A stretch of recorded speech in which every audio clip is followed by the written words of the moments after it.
창세기 1장 26절, 27절에 있는 말씀 함께 읽겠습니다. 1장 26절. 하나님이 이르시되 우리의 형상을 따라 우리의 모양대로 우리가 사람을 만들고 그들로 바다의 물고기와 하늘의 새와 가축과 온 땅과 땅에 기는 모든 것을 다스리게 하자 하시고, 하나님이 자기 형상 곧 하나님의 형상대로 사람을 창조하시되 남자와 여자를 창조하시고. 아멘. 기도하겠습니다. 하나님, 코로나로 인하여 많은 성도들이 예배에 참석하지 못하고 또 자기들이 처한 처소에서 코로나와 국내적인 여러 가지로 인하여서 고통받고 있습니다. 오늘 이 자리에 와서 함께 은혜 받고 치유받고 회복받아야 되는데 올 수 없는 상황을 주님께서 아심에 이 자리와 동일한 은혜를 주시고 더 큰 은혜를 내려주셔서 그들의 삶의 모든 문제가 해결되어 돌아오는 주일은 기쁨으로 만날 수 있도록 도와주옵소서. 코로나보다 크신 하나님을 바라보게 하옵소서. 세상과 마귀는 자꾸 코로나에 묵상하게 하지만 오늘 우리 하나님을 묵상하는 은혜의 시간이 되게 하여 주옵소서. 귀한 시간, 귀한 사람들을 불러주셨사오니 귀한 은혜를 허락하여 주시옵소서. 우리 구주 예수 그리스도의 이름으로 기도합니다. 아멘. 오늘 하나님의 말씀의 제목을 하나님의 형상이 뭐니? 하나님의 형상이 뭡니까? 라고 하는 제목으로 말씀을 증거하도록 하겠습니다. 최근에 요즘에 인기가 많이 올라가는 그 여자 연예인이 텔레비전에 나와서 그런 얘기를 하는 것을 제가 들었습니다. 뭐라고 그러냐면 자기는 어렸을 때부터 엄마로부터 듣고 자란 이야기가 있는데 지금도 그 이야기를 듣는데 아무도 믿지 말라. 심지어 이 말을 해주는 엄마도 믿지 말라고 하는 얘기를 오늘 아침까지 듣고 왔다고 웃으면서 얘기를 하고, 그 옆에 있는 사람들이 그러냐고 정말 귀한 얘기라고 얘기를 하는 것을 들었습니다. 처음에 저도 공감을 하고 참 좋은 얘기다, 세상을 반영하는 얘기다라고 생각을 하다가 기도 중에 그 생각이 떠올라서 묵상을 했습니다. 근데 기도하다가 들은 생각이 무엇이냐면 참 그 연예인은 또 그 연예인의 엄마는 참 불쌍하다, 그런 생각이 들었어요. 돈이 없어서 인기가 없어서 불쌍하다 그랬겠어요. 그게 아니라 여러분, 정답은 뭐예요? 우리가 알고 있잖아요. 얘들아, 세상에 믿을 사람 없다. 내 자신도 부모도 너에게 믿음의 대상이 안 된다. 그런데 오직 이 세상의 주인이시고 너를 사랑하시는 하나님, 그분을 진심으로 믿어라. 이게 정답인데 그분은 하나님을 모르고 또 그 자녀는 하나님을 모르기 때문에 이 세상은 아무도 믿지 말라고 하는 그런 외로운 존재로 살아간다고 하는 것이 참 가슴이 아팠습니다. 여러분, 우리 자신과 우리 자녀에게 그리고 여기 있는 사람들에게, 세상에게 이렇게 우리는 기회가 있으면 얘기를 하셔야 돼요. 이 세상에는 믿을 사람이 없다. 우리 자신마저도 우리가 믿음의 대상이 될 수 없다. 그러나 나를 사랑하사 그의 아들 십자가에 죽이신 그 하나님만이 온전히 믿음의 대상이다. 여러분, 죽을 때까지 이 진리, 이 사랑의 메시지를 전하는 저와 여러분들이 되시기를 주의 이름으로 축원합니다. 그러면 오늘 이 서론에 말씀드렸던 이 이야기와 하나님의 형상이라고 하는 이야기가 무슨 이야기인지 처음에는 이게 전혀 연결이 안 되는 것 같은데, 창세기 1장 26절부터 27절이 이 이야기들이에요. 이 세상은 하나님만 믿을 수밖에 없고, 근데 하나님이 이 세상을 만드실 때 하나님만 믿을 수밖에 없는 존재로, 즉 하나님의 형상으로 우리를 만드셨더라고요. 성경이 뭐라고 얘기하는지 한번 좀 보겠습니다. 자, 1장 26절 먼저 한번 보시면요, 우리의 형상이라고 하나님이 말씀하셨어요. 우리의 형상. 그 다음에 1장 26절에 우리의 모양. 똑같은 얘기를 형상, 모양 이렇게 두 번 반복을 하셨더라고요. 또 어떤 성경들, 번역 성경들을 제가 쭉 읽어보니까 아예 어떤 성경들은 모양, 형상 이런 걸 갖다가 한 단어로 번역을 했더라고요. 모양으로. 근데 제가 히브리어 원어를 찾아봤어요. 히브리어 형상과 모양을 다른 단어를 썼더라고요. 근데 여러분 여기서 뭐 히브리어가 어떻다 저렇다 얘기하는 것보다 더 쉽게 그러면 우리나라 말로는 이게 분별이 안 되는 겁니다. 예를 들면 이런 거예요. 국어사전을 찾아보니까 모양은 형상은 생긴 모양이라고 국어사전에 나왔어요. 형상은 생긴 모양. 근데 모양을 또 국어사전에 찾아보니까 겉에 생긴. 그러니까 똑같은 말인 거예요. 모양이나 형상, 그러니까 형상이나 모양이나 형상이나 겉으로 보여지는 것이다.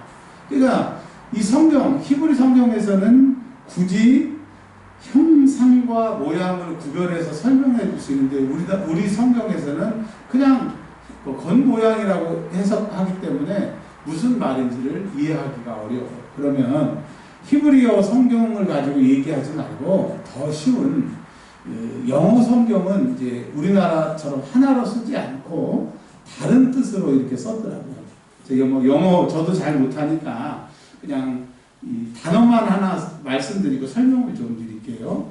하나님의 형상을 따라라고 해서 그 형상은 이미지, 우리가 알잖아요. 저 사람 이미지가 좋다, 이미지가 나쁘다. 그 형상을 이미지라는 영어 단어를 썼고요. 그 다음에 1장 26절에 우리 모양대로, 이 모양이라고 하는 단어를 나이크네스, 이 나이크네스는 모양이라고 하는 모양이라고 하는 뜻도 있고 두 번째 뜻이 유사하다라고 하는 뜻이 있어요. 자, 그러면 이제 무슨 말인지 설명 좀 해드릴게요. 그러니까 하나님이 우리를 만드실 때 형상, 모양 이렇게 두 가지로 나누신 것은 형상이라는 말 뜻에서는 우리가 하나님을 따라 하나님처럼 만들어졌다라고 하는 것을 강조하기 위해서 형상이라는 단어를 썼고요. 모양대로라고 그랬으니까 이 하나님의 모양대로라고 하는 것은 우리가 하나님처럼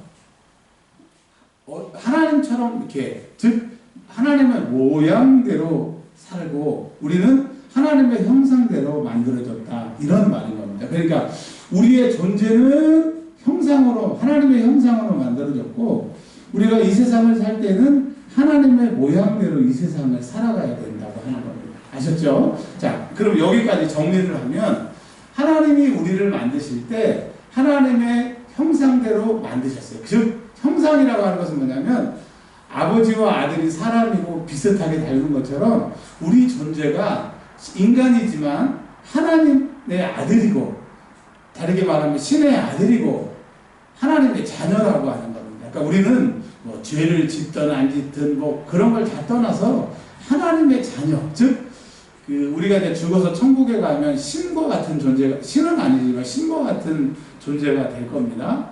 그리고 요한복음에 보면 요한복음 공동체는요, 자기들이 이 땅에 살고 있는 하나님의 아들, 즉 신과 같은 존재라고 요한복음을 읽어보면 그렇게 고백하는 공동체입니다. 그러니까 여러분, 하나님께서 우리를 만드셨다, 하나님의 형상대로 만드셨다라고 하는 것은 좀 죄송하지만 하나님과 우리가 똑같다 이거죠. 우리가 하나님과 동등이다 그러는 게 아니라 아버지와 아들이 내가 아버지고 아들이지만 똑같은 사람이고 똑같은 인격이고 사랑받고 존중하는 것처럼 우리는 하나님과 같이 만들어졌다. 이거를 하나님의 형상이라고 얘기합니다. 그러니까 즉 여러분 우리의 존재가 값싼 존재예요. 대단한 존재예요. 그러니까 하나님께서 우리를 만드실 때 형상으로 만드신 것은 하나님처럼 만드셨다. 이 말 안에는요, 하나님과 같은, 하나님이 힘드시면 하나님이 하실 일을 우리가 할 수 있는 그러니까 아들과 같은 역할을 우리에게 하셨어요. 이 신약 성경에 보면 예수의 피로 우리를 양자 삼으셨잖아요. 그러니까 여러분, 우리의 존재가 어떤 존재예요? 하나님과 같은 하나님의 아들이라고 하는, 딸이라고 하는 것을 꼭 기억하시기를 바랍니다. 그러니까 사단은 우울을 통해서 삶의 문제를 통해서 경제적인 것 때문에 배움의 비교 때문에 사람들의 말 때문에 이런 것 때문에 내 형상이 하나님의 형상이라고 하는 것을 자꾸 잊어버리게끔 세상을 사탄은 우리를 방해하고 공작하는 겁니다. 여러분 한번 제가 질문할 때 대답 한번 해주세요. 여러분은 어떤 존재라고요? 하나님과 같은 존재. 하나님의 형상으로 만들어졌다고 하는 얘기입니다. 자, 그리고 아까 말씀드린 것처럼 하나님의 모양대로라고 하는 것은 likeness, 하나님처럼 살아야 된다. 그러면 26절로 끝나도 되는데 27절에 한 번 더 설명하고 있어요. 27절 다 같이 시작. 하나님이 자기 형상 곧 하나님의 형상대로 사람을 창조하시되 남자와 여자를 창조하시고, 그러니까 하나님이 자기 형상 곧 하나님의 형상대로 우리를 만드셨다라고 하는 것은 하나님처럼 그런 존재, 하나님처럼 살라고 우리를 만드셨대요. 그걸 남자와 여자라고, 물론 창세기 2장에는 사람을 만드신 것으로 되어 있지만 창세기 1장에는 남자와 여자로 만드신 것으로 되어 있어요. 그러니까 여러분 남자와 여자는 동등한 것이고 남자든지 여자든지 하나님께서 하나님처럼 만드셨고 하나님처럼 살기 위해서 우리를 만드셨다. 그러니까 여러분 내가 절망의 순간에 낙심의 순간에 이것을 잃어버리면 안 돼요. 사단은 그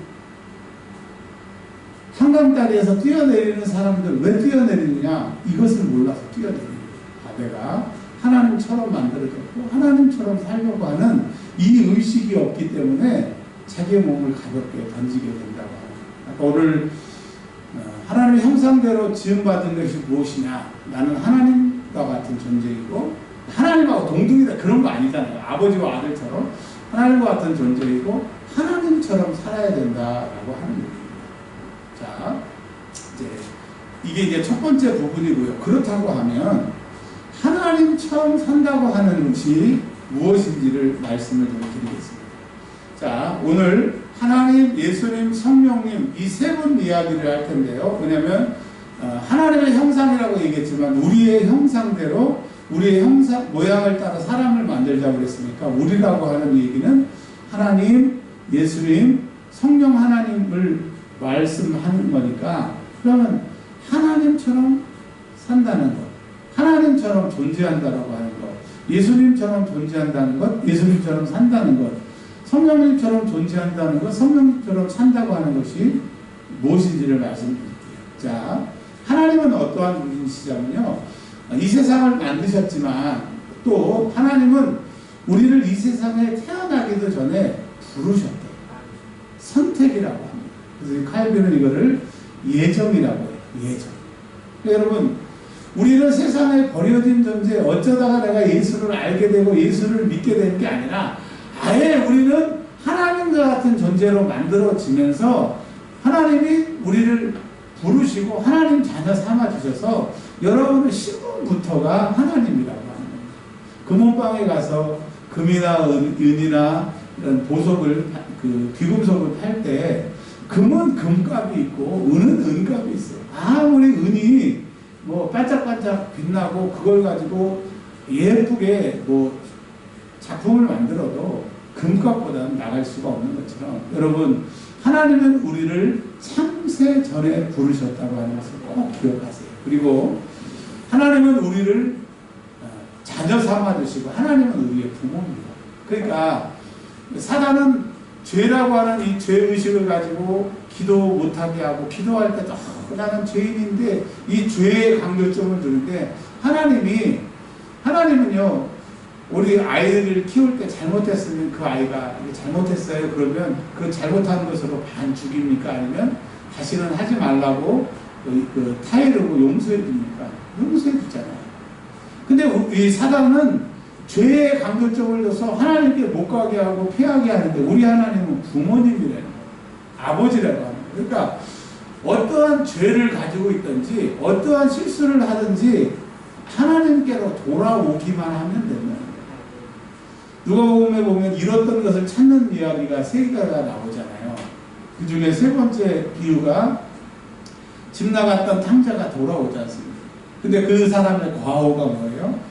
아버지를 멀리 떠났어요. 그리고 아버지가 죽기도 전에 상속분을 달라고 그랬어요. 이건요 그 당시에는 폐륜입니다. 돌 맞아 죽을 죄인데도 그런 죄를 졌어요. 그리고 그 재산을 가지고 어디로 갔냐면 최대한 아버지가 먼 데로 갔어요. 그리고 어떻게 됐어요? 새카맣게 그 재산을 다 잃어버리고 왔잖아요. 그러니까 완전히 죄의 끝판왕, 죄의 더 질 수 없는 그런 큰 죄를 졌음에도 불구하고 돌아오니까 마지못해서 용서해 주실 것이 아니라 미리 나와서 상고가 뭔데 아들인 것을 알아본 것처럼 이 누가복음 15장의 이 돌아온 탕자의 이야기는 이 하나님의 마음을 얘기하는 거거든요. 여러분, 우리 하나님은 어떠신 분이냐? 우리를 세상에 짓기도 전에 선택하셨고, 그리고 그분은 우리 아버지고, 또 그분이 우리 아버지라고 하는 것은 낳았다.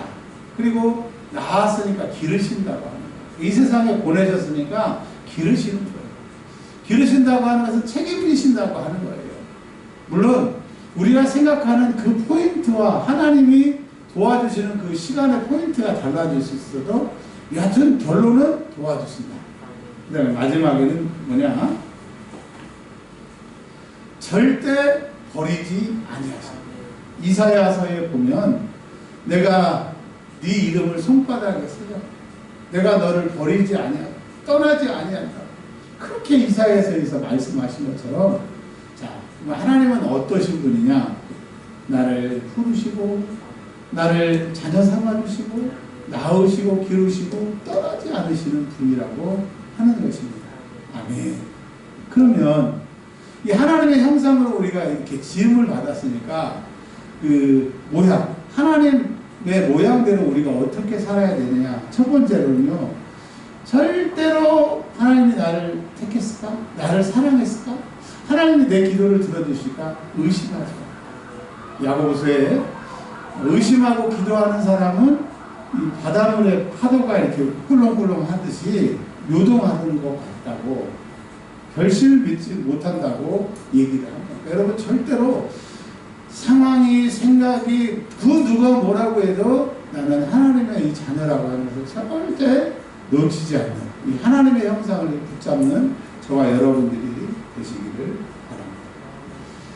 자, 여기까지는 우리가 부담 없이 왔어요. 뭐 다 아는 얘기고. 그런데 이제 예수 그리스도가 우리 중에 한 분이시고 하나님이십니다. 하나님의 아들이시고 하나님이신데, 이 예수 그리스도에 대해서는 좀 우리가 정신을 바짝 차리고 한번 생각해 보도록 하겠습니다. 일단 예수님의 구약시대의 이름이 뭐라고 말씀드렸죠? 말씀이라고 그랬죠. 그리고 구약의 여러 군데 예수님은 나타나시고 그 흔적들이 있어요. 여호와의 군대 장관으로, 멜기세덱의 제사장으로, 그리고 여러 모습으로, 창세기에는 야곱의 그 사닥다리에 나와 있는 천사로 여러 가지로 예수님이 등장하시지만, 그러나 마태복음 1장 1절에 보시면 다윗의 자손으로, 아브라함의 자손으로, 그리고 이 땅에 예수님이 오신 얘기가 이제 마태복음에 기록이 되게 됩니다. 눈에 보이지 않았던, 영적으로 존재했던 그 하나님의 아들이 인간이 되셔서 이 땅에 오셨어요. 자, 이 말은 놀라운 겁니다. 물론 이제까지 설교 말씀 들은 것처럼 하나님은 우리 아버지시고 우리를 낳으시고 기르시고 버리지 않으신다고 하는 것 우리가 이제 알았어요. 근데 무엇이 이제 차이가 있냐면, 그래도 하나님은 하나님이고 신이시고 우리는 인간이기 때문에 신이 아무리 신이어도 인간의 그 고통을 알까? 분명히 우리 하나님은 아십니다. 전지아시니까. 근데 우리 인간은 그렇게 생각할 수가 있다니까요. 인간이 안 되보셨는데 아냐고. 그 부자들이 이 가난한 사람의 가난함을 모르는데 이 가난한 고통을 아냐고 하는 것처럼, 사실은 알음에도 불구하고 우리는 하나님이 아니니까 오해를 한단 말이죠. 근데 예수님이 이 땅에 오셔서 히브리서에서도 그렇고 특별히 그 복음서에서도 그렇고 뭘 강조했냐면, 인간으로 오셔서 수난 당하시고, 그러니까 수난이라고 하는 말은 이 캐톨릭 용어입니다. 고난 당하시고 채찍 맞으시고, 인간이 되셔서 고난 당하셨기 때문에 고난 당하는 자의 고통을 안다고 히브리서에 얘기하는 것처럼, 예수님이 이 땅에 오셔서 우리가 어떤 역사가 일어나게 되냐면, 내가 안고 일어서고 생각하고 고통당하는 것을 우리 주님은 자기가 고통당하셨기 때문에 너무너무 잘 아시는 거예요. 암 걸린 사람은 그 암의 고통을 당해봤기 때문에 누가 암 걸렸다, 암의 고통 중에 있다 그러면 자기가 당했던 그 고통을 떠오르면서 어떡하냐고 위로를 하는 것처럼, 여러분 이 세상에 내가 당하는 고통은 나만 당해. 다른 사람은 내 마음 몰라. 맞아요. 절대로 몰라요. 이 같이 사는 가족도 병수가 나고 안타까워서 걱정해주고 고생을 하지만 그 심정은 본인밖에 모른다고 하는 겁니다. 근데 이 세상에 내 심정을 알아주시는 분은 우리 구주 예수 그리스도시다. 여러분, 하나님의 형상, 즉 우리가 예수님과 같은 존재로 이 땅에 살게 되게 되는데, 그 예수님은 어떤 분이시냐? 나를 위해 죽으셨어요.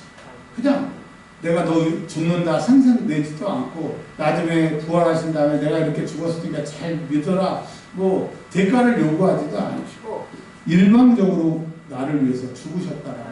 그러니까 우리가 하나님의 형상대로 지음받았다라고 하는 얘기는 예수님이 일방적으로 나를 위해서 죽으셨다. 그 뭐예요? 예수님이 왜 십자가에 죽으셔야 했냐면, 아까 말씀드렸던 하나님의 그 놀라운 축복, 우리를 택하시고 사랑하시고 버리지 아니하시는데 죄가 이것을 다 효력을 끊어놨어요. 죄 때문에 우리는 그 하나님이 나하고 상관이 없게 되게 됐다는 거예요. 그래서 예수님이 이 땅에 그 하나님과의 우리의 관계를 회복하시기 위해서 이 땅에 예수님이 오셨어요. 그리고 죽으심으로 그 십자가에 죽으시는 그 순간 모든 효력이 다시 발생하게 된다. 은행에 돈을 빌릴 때 뭐 이렇게 담보를 제공하면 그 등기에 뭐 어느 은행에 얼마 등기 잡혔다고 이렇게 기록이 되잖아요. 그러면 내가 가지고 있는 건물이고 집이라 할지라도 팔 때 내 마음대로 못 팔아요. 그리고 팔더라도 그것을 갚아야 돼요. 근데 내가 그 빚을 다 갚아버리면 등기에 아무것도 없이 내 것이 된 것처럼, 예수님이 십자가에 죽으시는 그 순간 과거에 내가 지었고 죄로 인해서 다시 마귀의 밥이 되고 지옥 갈 우리의 모든 이 존재가 없어지고 다시 창조의 그 존재로 옮겨지게 된다. 여러분, 예수님의 십자가의 죽음이 뭐냐? 그 하나님의 놀라운 그 약속을 다 잃어버렸는데, 효력을 상실했는데 십자가에 다 죽는 순간 다 이루었다 하고 죽으시는 그 순간에 회복이 된 거예요. 그러니까 여러분, 예수의 다른 이름은 회복입니다. 우리가 예수님을 믿는 그 순간부터 회복이 되는 거예요. 아멘. 지옥에서 천국으로 회복이고요. 질병에서 치료로 회복이고요. 낙심에서 희망으로 회복이고요. 하나님을 부를 수 없는데 하나님의 이름을 부를 수 있고 예수의 이름을 사용할 수 있는 회복이 시작됩니다. 그러니까 여러분, 저와 여러분은 지금 회복이 시작이 됐고 회복을 느끼고 회복 안에 있다고 하는 거예요. 근데 사단은 예수의 십자가와 나의 삶과 회복이 전혀 다른 것으로, 그냥 2000년 전의 십자가의 죽음과 내 삶은 전혀 별개의 것으로 만들고 있다라고 하는 것입니다. 그리고 여러분, 이 말은 예수님이 십자가에서 죽으시는 그 순간에 모든 것이 회복이 됐어. 지금 만약에 여러분 건강이 망했다, 삶이 망했다, 뭐 모든 것이 망했다. 근데 여러분, 지금 내가 보기에는 망한 것 같아도 예수님이 십자가에 죽으시는 그 순간에 이 망한 것이 사실은 안 망한 거예요. 그러니까 이 망한 것 같이 보이는 이것은 언제든지 살아날 수가 있고 회복될 수가 있고 변화될 수가 있는 거예요. 무조건. 다시 한번 뭐라고요?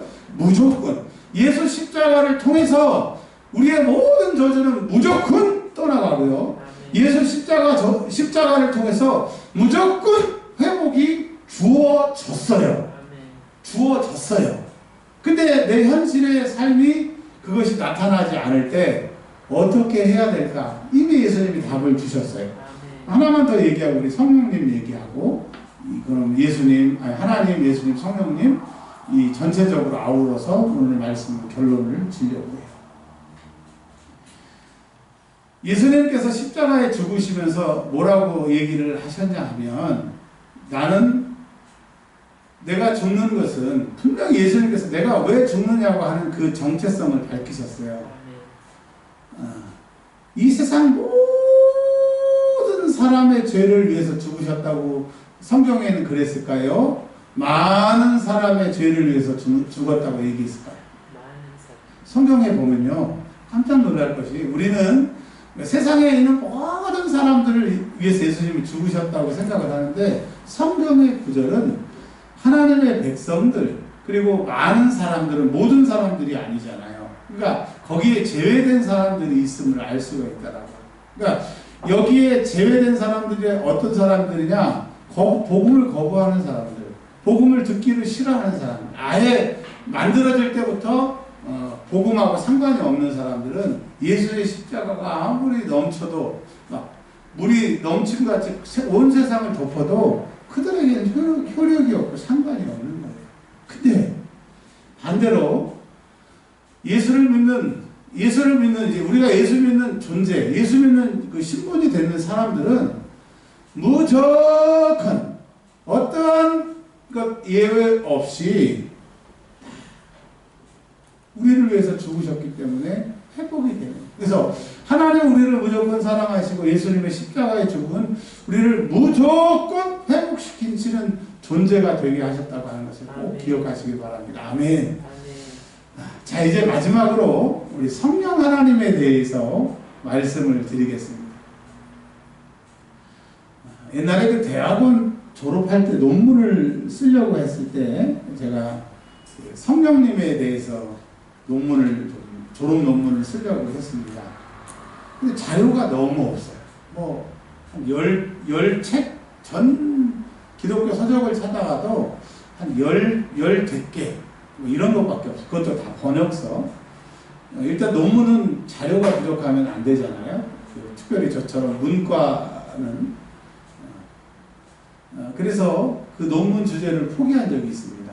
그리고 이제 몇십 년이 지나서 이 논문들이 나오는 거나 서점에 가보면 제일 많은 주제가 하나님의 나라, 그 다음에 두 번째가 성령님에 대한 책과 논문이 제일 많습니다.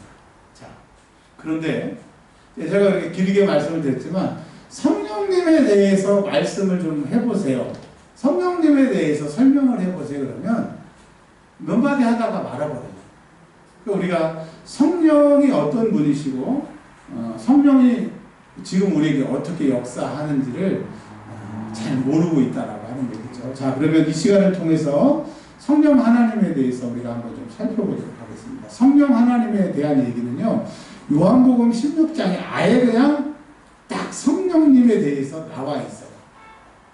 히브리서 13장은 뭐 믿음장, 히브리서 11장은 믿음장이고, 고린도전서 13장은 사랑장이고, 뭐 이렇게 별명이 있는 것처럼 성령장, 요한복음 16장은 성령님에 대해서 설명을 하고 계시는 거예요. 그래서 근데 그러면 성령님이 삼위일체 하나님이기 때문에 우리가 믿고 그분을 섬기지만 그분이 지금 뭘 하시느냐를 알게 되면 우리가 성령님에 대해서 많이 찾게 돼요.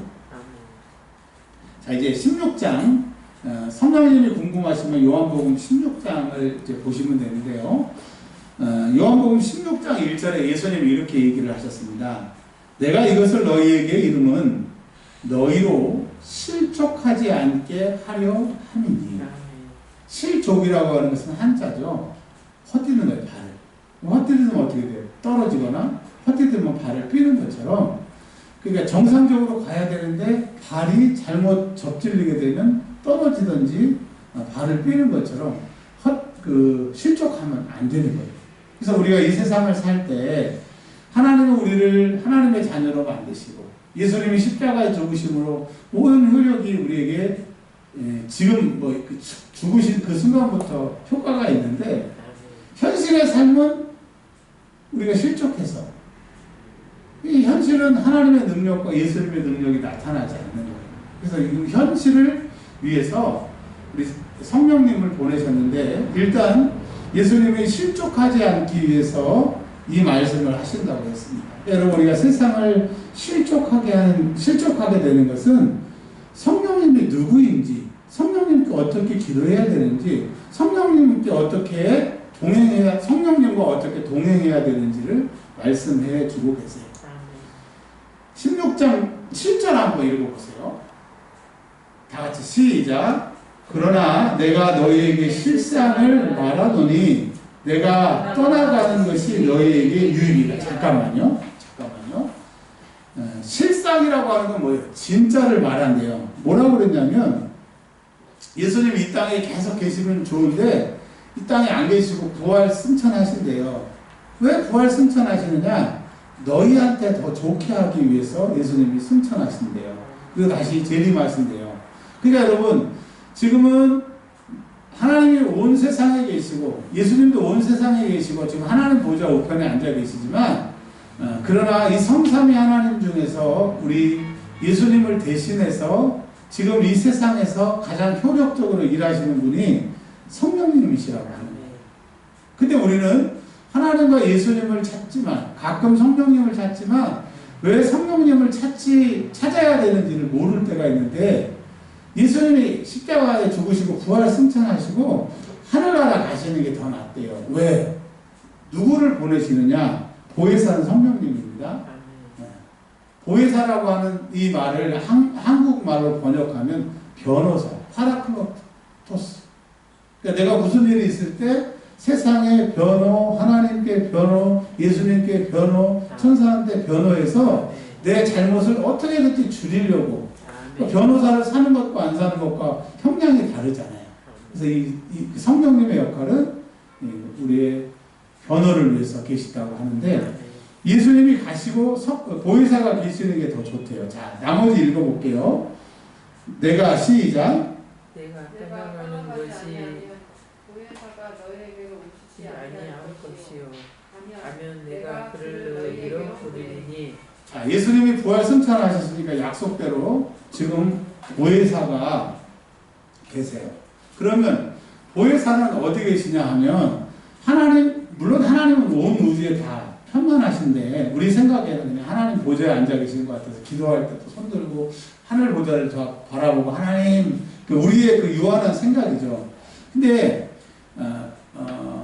물론 이제 예수님 그러면 눈앞에 계시거나 세상에 계시거나 어떤 분은 내 안에 계신다고 사람마다 고백이 다른데, 분명히 이 성령님은 뭐라고 말씀하셨냐면 너희에게로 보냈다라고 했습니다. 너희에게. 그러니까 너희라고 하는 것은 우리 주변에 아니면 우리 안에를 말하기 때문에 성령님이 우리 주변에 계실 때, 근데 성경에는 너희가 하나님의 성전인 것을 알지 못하느냐, 너희 안에 하나님의 성령이 계신다. 그러니까 여러분, 아예 성령이 우리 안에 계신다고 아예 딱 성경은 말해주고 있습니다. 그러니까 여러분, 물론 성삼위 하나님이 다 같은 하나님이니까 하늘 하나님께 기도해도 되고 예수님께 기도해도 되는데, 제일 지금 가까이 계시는 게 어디예요? 물론 다 가까이 계시지만 내 안에 계시니까. 그러니까 여러분, 손을 가슴에다 대고 기도하는 거예요. 성령님 내 안에 계시면 감사합니다. 근데 여러분, 우리가 이거 잘 모르거든요. 환난을 당할 때 나 혼자 당한다고 생각하고, 남들이 나에게 모질 말을 할 때 그 모질 말을 듣고 있을 때 내 귀만 그 모질 말을 듣고 있다고 생각하는데, 지금 성령님이 내 안에 그 모진 말을 같이 듣고 계세요. 어떠세요? 힘이 되죠? 내가 지금 낙심하고 있을 때 나만 낙심하는 것 같은데, 낙심하는 내 마음 안에 성령님이 계시는데, 성령님이 지켜만 보고 계시는 것이 아니라 말할 수 없는 탄식으로 나를 위해서 기도하고 계십니다. 여러분, 일단 충격적인 사건이 있을 때 내 안에 in my heart, 내 마음속에 성령님 계시네요. 성령님이 이 소리를 들으셨네. 성령님이 나를 위해서 지금 기도하고 계시네. 그것을 기억하시라고 하는 얘기입니다. 자, 12절 16장 12절 한번 읽어보겠습니다. 시작. 내가 아직도 너에게 이룰 것이 많으나 지금은 너희가 감당하지 못하리라. 13절. 그러나 진리의 성령이 오시면 그가 너희를 모든 진리 가운데로 인도하시리니 그가 스스로 말하지 않고 오직 들을 것을 말하며 장래일을 너에게 알리시라. 어찌해야 좋을지. 여러분, 세상은 어찌해야 할지 답을 몰라요. 철학자에게 가고 지식인에게 가고 무당에게 가고 엄마한테 물어봤더니 아무도 믿지 말라 이렇게 얘기를 하는 거예요. 그래서 자기가 해결하려고 독서도 하고 명상도 하고 묵상도 하고. 근데 여러분 생각해 보세요. 잘못된 길로 들어서서 아무리 빨리 간들 그 길은 옳은 길이 될 수 없잖아요. 마태복음 7장에 얘기하시잖아요. 세상에는 두 길이 있다. 넓은 길이 있고 많은 사람들이 그 길을 찾지만 필경은 사망의 길이요. 또 한 길이 있는데 작은 길이고 협착하고 많은 사람들이 오지 않고 적은 사람들만 가는데 필경은 생명의 길이라. 그러니까 여러분 예수님이 내가 그 길이요 진리요 생명이라고 얘기하시죠. 아예 답을 다 얘기하셨잖아요. 그러니까 세상 사람들은 그 세상의 종교는 연구하고 묵상하고 수련한다고. 절대 예수님이 하나님이 이 세상을 만드실 때 묵상하고 수련하고 탐구해서 진리를 얻지 못하셨어요. 아예 진리는 나다. 나에게 와라. 아예 답을 정해 주셨다고 하는 겁니다. 그러니까 여러분 이제 아시겠죠? 우리는 뭐 무당한테 갈 일도 없고 뭐 많은 지식인한테 가서 물어볼 일도 없지만 진리의 영이 내 안에 계시니까 그분에게 물어보는 거예요. 성령님 말씀해 주세요. 성령님 말씀해 주세요. 자, 저는 제가 그렇게 얘기를 하지는 않았는데 어느 날 사모님이 이렇게 출퇴근하시면서 은혜 받는 얘기를 가끔 저한테 간증으로 해 주실 때가 있어요. 근데 어느 큰 교회 목사님이 그러셨대요. 우리 하나님이 1년 전에, 1년 후에, 10년 후에 앞으로 어떤 일이 일어날까요? 물어보면 잘 대답을 안 해주신대요. 근데 그 목사님 말씀이 우리 하나님은 급할 때, 그날 1시간 후에 이런 급할 때 기도하면 바로바로 들어주신다고 그 설교 말씀을 들었다고 제가 전달받고 그러냐고 내가 잘 들었고 내가 한번 이제 기도로 삶으로 한번 확인해 보겠다고 그런 얘기를 한 적이 있어요. 여튼 여러분 뭐 주의종의 말씀이고 객관적으로 증명된 목사님의 말씀이니까 맞죠. 그러니까 무슨 얘기냐? 하나님 앞에 물어보고 예수님께 물어보고 정답은 성령님께 여쭤보면 다 가르쳐 주신다고 하는 겁니다. 자, 이제 짧은 얘기였는 줄 알았는데 벌써 시간이 많이 지나서 이제 이야기를 하나로 한번 합쳐볼게요.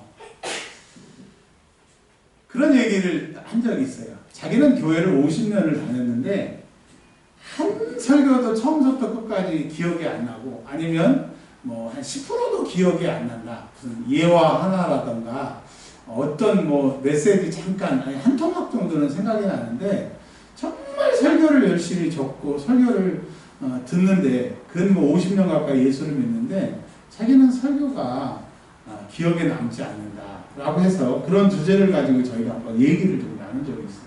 근데 저도 생각을 해보니까 참 많은 은혜를 받았고 많은 말씀을 받았는데 이게 처음부터 끝까지 기억이 안 나요.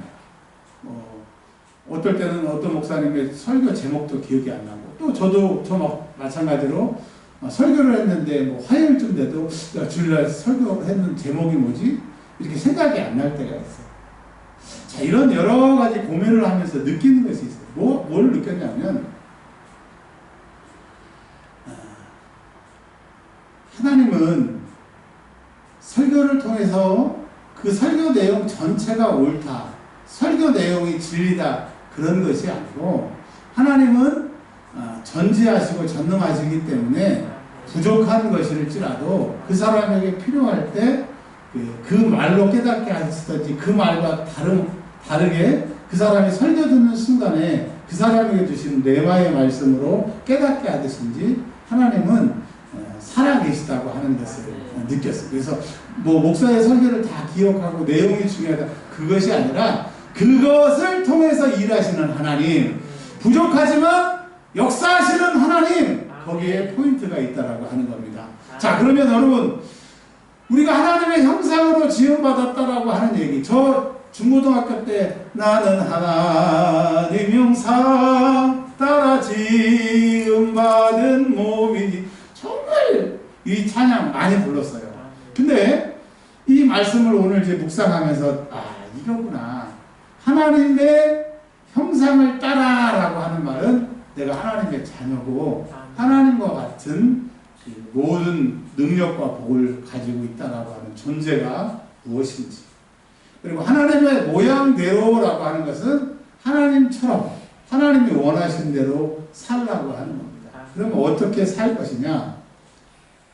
과거, 현재, 미래 그러면 조금 모순적인 의미가 있지만 그런 의미를 각오하고 그냥 한번 들어보세요. 하나님이 이 세상을 만드시고 나를 부르시고 하나님 자녀 삼아주시고 내 부모가 되시고 낳으시고 기르시고 지키시고 지금까지 함께 하셨어요. 근데 이 죄가 하나님과 나를 그냥 딱 분리시켜가지고 하나님께 가도 오도 못하게 해버렸어요. 근데 존재는 하나님의 자녀, 하나님의 도우심을 무조건 받을 존재인데 죄가 그냥 아예 그냥 그 아버지 집에서 우리를 쫓아내버렸어요. 에덴 동산에서 죄 많은 세상으로 쫓아내버렸어요.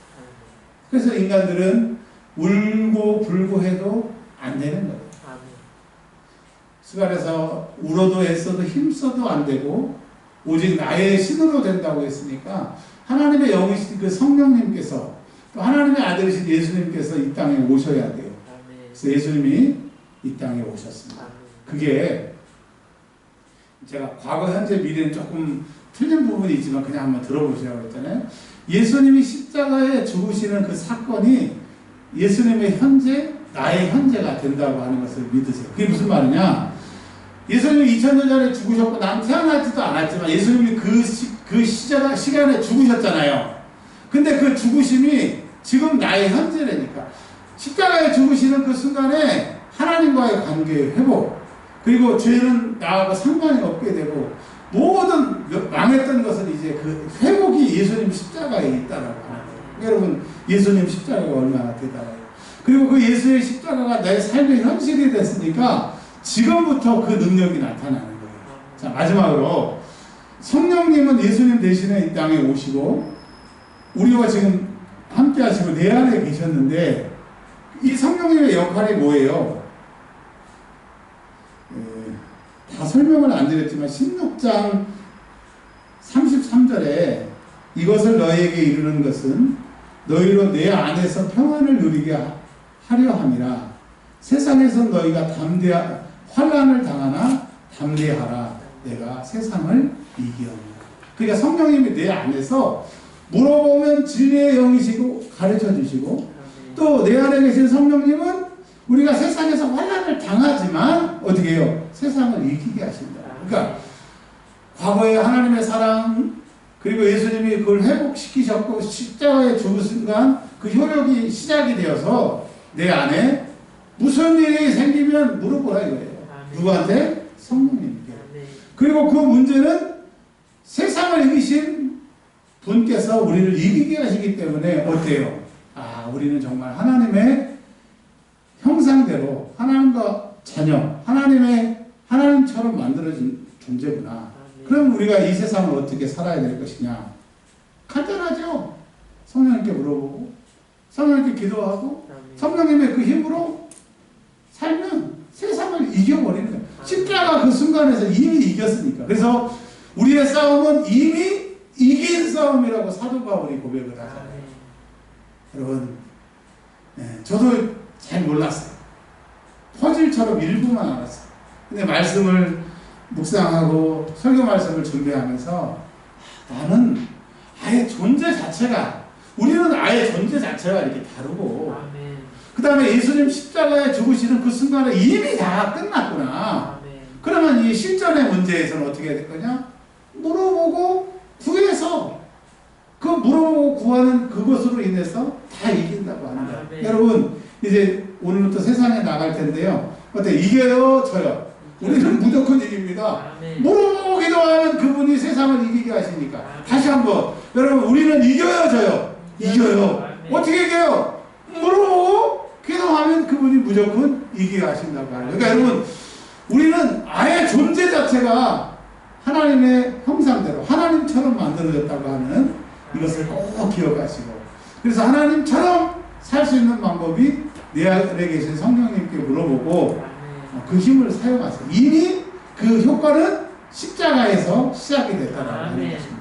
할렐루야. 네. 자, 우리 반주 좀 해주세요. 제가 오늘